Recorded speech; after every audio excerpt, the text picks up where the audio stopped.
100 நாள் வேலை திட்டம் 150 நாளா உயர்த்துன்னு சொன்னார். உயர்த்தினாங்களாமா? அந்த 100 நாள் வேலை திட்டத்தில் பணிபுரிகின்ற ஊழியர்களுக்கு சம்பளம் உயர்த்தினாங்களா? அந்த 100 நாள் வேலை திட்டம் குறைஞ்சு போய் 50 நாள் ஆயிடுது. இப்ப 50 நாளுக்கு தான் வேலை கொடுக்குறாங்க.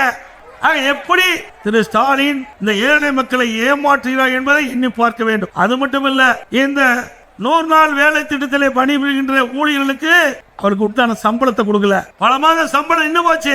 உடனே மத்திய அரசு மீது பழி போட்டார். நாங்கள் மத்திய அமைச்சரை சந்தித்து பேசிய போது மத்திய அமைச்சர் சொன்னார், எனக்கு இன்னும் கணக்கே கொடுக்கலீங்க, எல்லாம் பொய் கணக்கு எழுதி இருக்கிறாங்க, ஊழல் செஞ்சிருக்கிறாங்க, கணக்கு கொடுத்தா தானே நாங்க பணம் கொடுக்க முடியும் சொன்னார். நாங்க சொன்னோம், பரவாயில்லைங்க, அவர்கள் எவ்வளவு கேட்கிறாங்களோ அதுல ஒரு பகுதியாவது நீங்க கொடுன்னு சொன்ன உடனே மத்திய அமைச்சர் நான் நேரடியாக டெல்லி சென்று அவளை சந்தித்து பேசிய போது ஏழை மக்களுடைய கஷ்டங்களை எடுத்து சொன்னவுடன் 2999 கோடி முதல் கட்டமாக ரிலீஸ் பண்ணாங்க, பணத்தை விடுவிச்சாங்க.